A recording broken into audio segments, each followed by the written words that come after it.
Well, hello everybody. Welcome along to Sportsbet TV, and Paul Alster here with you. Looking forward again to another very good weekend's racing as the jumps action really does start to crank up a level.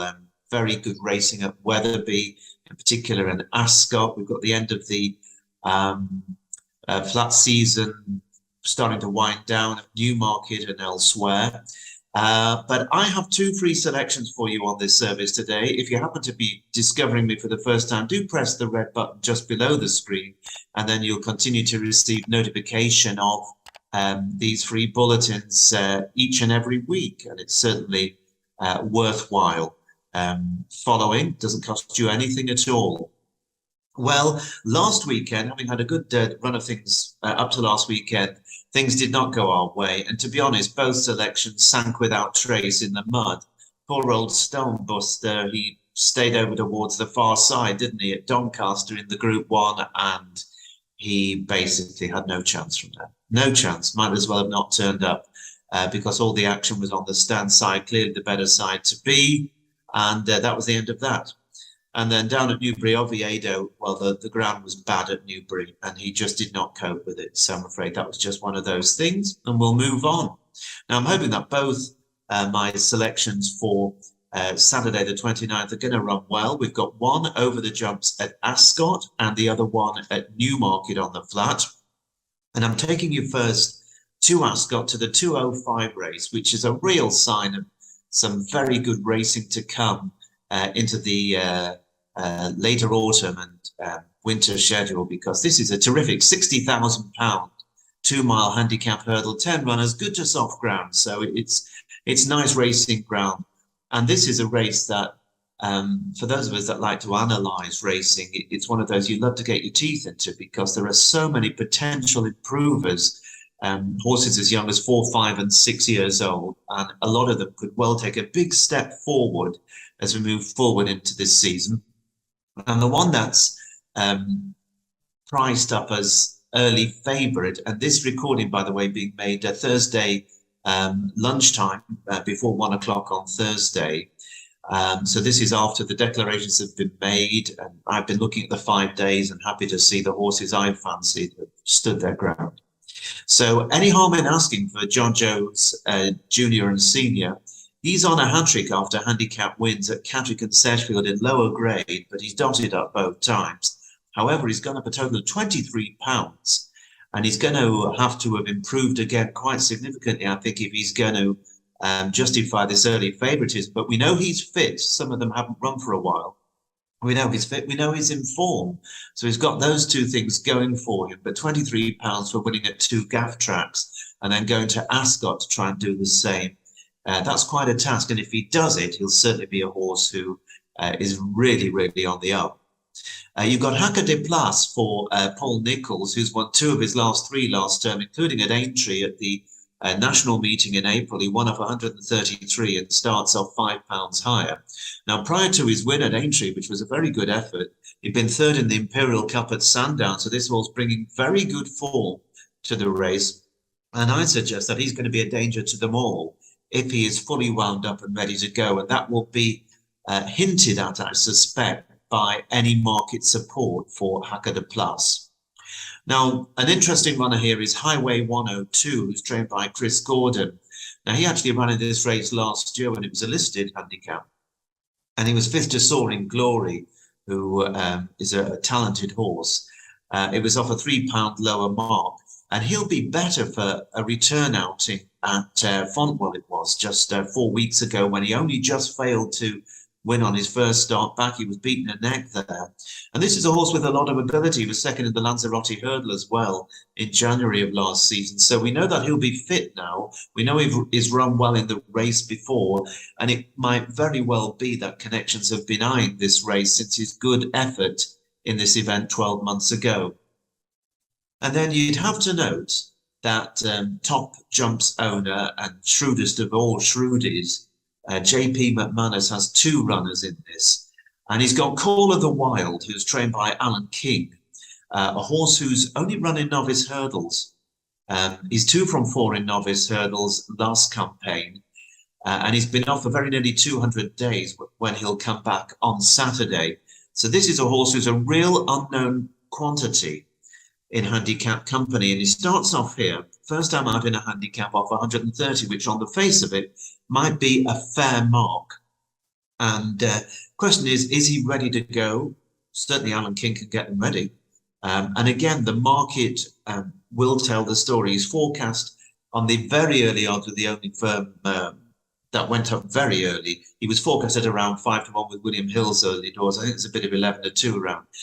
That is Call of the Wild, so one to note. But I'm interested in JP's other runner, and that horse is Broomfield Berg, who's trained by the excellent Nicky Henderson and is the mount of James Bowen, a very, very competent jockey. Dad, of course, Peter Bowen, really good jumps trainer. And this horse has always been well thought of. I think they thought he was going to make, take pretty high order in the hurdling sphere. He won at Kempton on Boxing Day last year, taking a novice hurdle by 10 lengths. And then they made him favourite for the Grade 3 Betfair hurdle at Newbury in February, that red-hot 2-mile handicap hurdle. And he had every chance approaching the last, but he just couldn't quicken from there.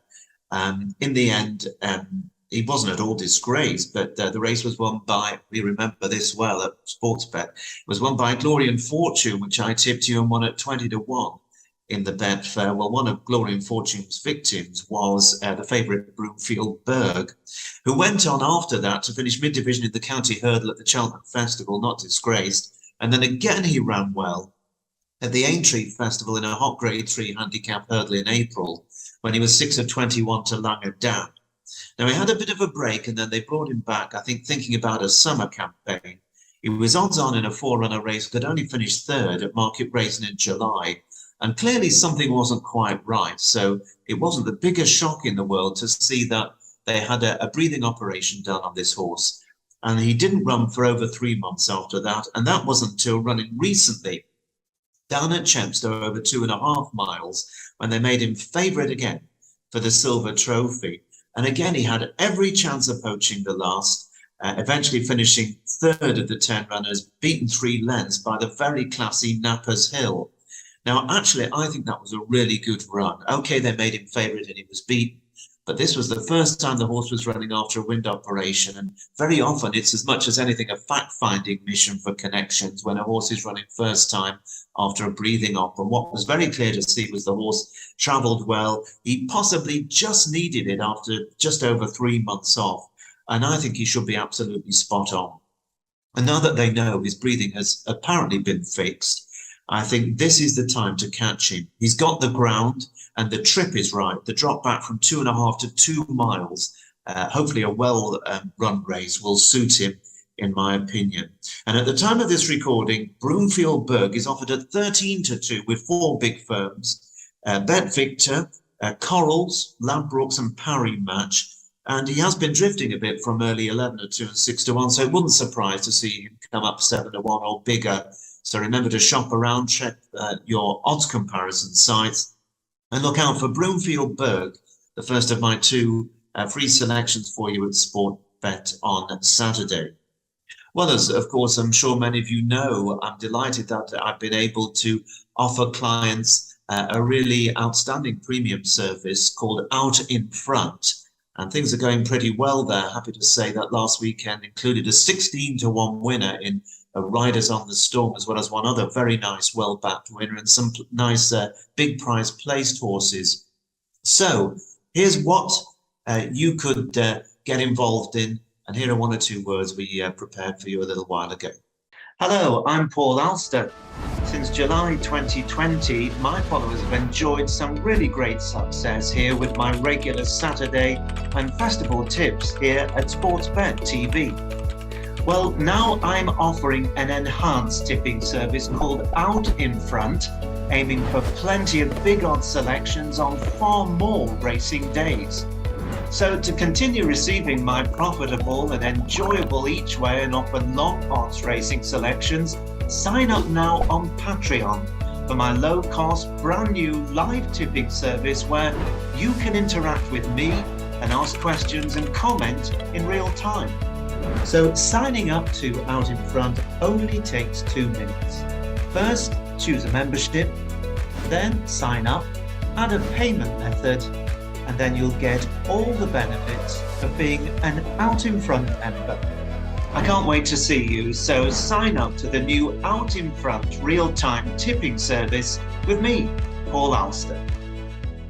So that's Out in Front. Do take a good look and certainly consider it as something that I think is very worthwhile, and things are moving very much in the right direction on that service. And as I say, a really nice price, big winner last weekend. I'm sure there'll be plenty more to come. Now, I'm going to take you to my second pre-selection here at Sportsbet for Saturday, into Newmarket, the 358 race, which is the listed Montrose Fillies Stakes. It's over a mile on forecast soft ground, although may dry out a touch, I think. I think the weather is set reasonably fair at HQ. 10 runners. Now, at the time of this recording, before lunchtime on Thursday, no firms have priced up on this, so I'm shooting a little bit in the dark. And I'm going to come to the filly that I fancy for this race and explain exactly why I'm recommending it to you. But this is a race in which there's all sorts of unknown quantities. And of course, you get to the end of the season into late October, you don't know with 2-year-old fillies if they're training off and they've kind of gone in their coat and they're maybe just had enough for the time being. But there are fillies here such as Godolphin's Dream of Love for Charlie Appleby, who won over 7 furlongs here on debut on October the 7th and did it really nicely, who is clearly very well thought of, stepping up in grade here after that debut win, has to tackle softer ground and an extra furlong. But Godolphin have such a embarrassment of riches that I'm sure they had plenty of others that were potentials for this, and they've chosen to go with Dream of Love. Now, the Gosdens also have an interesting filly called Queen Fleur. Now, she's by Kingman, who's a terrific sire, and the dam is a listed winner over a mile and a half, so stamina will not be a problem for Queen Fleur, who did everything wrong on her debut. She was slowly away, she got into a bit of trouble, but eventually when she got in the clear, she ran on really well, and she forced a dead heat with Chelsea Green, the Hugo Palmer trained filly, who also reopposes. And Chelsea Green has gone on to kind of front the form, I'd say, by only being beaten half a length under a penalty in a decent novice stakes last time out over course and distance. So Queen Fleur, you'd have to think, with the experience under her belt, may well confirm form with Chelsea Green, and there's any amount of potential for Queen Fleur. Clive Cox House Conservation is second at Newmarket on its debut over 7 furlongs on soft ground, and then won very, very comfortably over a mile, winning by 2.5 lengths at Haydock last time out on soft ground. So the cut in the ground won't be a problem for this one, and it could improve again. And then you've got one for Andrew Balding called Sisyphus Strength, who was 4th on its debut and then learned from that and improved, winning at Nottingham over the extended mile. So again, no trouble with the trip, but that was on good to firm ground a month ago. Will it handle the softer ground? And Carnarvon for Mick Shannon, 3rd last time out in a listed race at Pontefract over a mile. And you really have to stay the mile at Pontefract. But that was as recently as October the 17th. So they're turning this one around again very, very quickly. But my choice here, and it's one I thought long and hard about, because I do like to offer you horses that you can bet each way. But I also like to offer you horses that I think are likely to be value. And I really do believe that a horse here called Keep in Touch, trained by Dermot Weld and the mount of Chris Hayes, is going to prove very, very hard to beat, as long as she hasn't gone over the top, as I mentioned at the start of this synopsis. And again, we don't know quite what price she's going to be, but I think she may well go off favourite. She's had 4 runs in Ireland. She's by Tamayas, and the dam is a listed winner who stayed really well. Now, she's had the 4 runs, and she's run really well each and every time. She started off finishing 4th on her debut, finishing fast over 7 furlongs in a maiden at Naas in July. And the horse that won that race was none other than next year's Derby favourite, Auguste Rodin, who won the Group 1 Verton Futurity at Doncaster in great style last weekend. So that form is absolutely outstanding. She was beaten less than 4 lengths, starting slowly and finishing fast. She then went to the Galway Festival, and over 7 furlongs in a maiden, she was made favourite, got into a bit of trouble, got no sort of run, and then when she got out in the clear, she flew and was only beaten 3/4 of a length. She was an unlucky loser that day.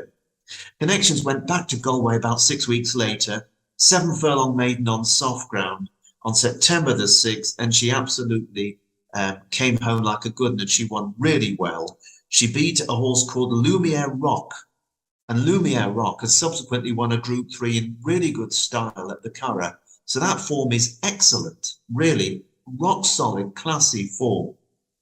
And then last time out, Keep in Touch herself went for a Group 3 at the Curragh. She was in second place, entering the final furlong, and still with every chance when her jockey dropped his whip, which of course really didn't help the cause. She kept on well. She was only beaten 3/4 of a length in the end by Basil Martini. She finished a very close third, and I think a lot of people feel she might have won had the jockey not let the whip slip through his fingers, which can happen even to the very, very best of them. And I'm certainly not going to call him out on that. That is just one of those things that can happen in racing. We all know about the unpredictable things that can help snatch defeat from the jaws of victory. So I really do feel that on the balance of form, Keep in Touch is outstanding here. The question is whether those unexposed fillies that have just had 1 run and 1 win, or 2 runs and 1 win and are improving, whether they're improving fast enough to lay a glove on Keep in Touch. I was really hoping to get some sort of a guide for this. And optimistically, I thought, well, maybe we'll get a little bit of a price each way on this filly. But then I've looked at it again and thought to myself, if I was a bookie, what price would I be prepared to lay Keep in Touch? And I've got to be honest, I'd be frightened of her. And 2 to 1 would be about the odds I'd go. But I'm sure she's going to be bigger than that. I suspect she's going to be around the 100 to 37 or 2 mark. That's my estimate. But we'll see. It might be that there's a weight of money for her if people agree with my view of the race. Then again, because she's only won 1 in 4, because Dermot Well's record, even though he's one of the world's great trainers, hasn't been that brilliant at Newmarket in recent seasons, they may think it's worth taking him on. But I am with Keep in Touch, and I'm recommending this one win at Newmarket in the 3:58. If she drifts like a barge to something ridiculous, you'll know that things aren't quite right, and you'll use your own judgment as whether or not to play. But Keep in Touch is my second selection for Saturday. And although it's a shorter price than I would normally nominate, I do think that if she's 7 or 2 or thereabouts, that is fabulous value. So we shall see. I'm going to leave it to you to decide on whether or not you're going to support those 2 that I put up for this weekend, Broomfield Bird and Keep in Touch.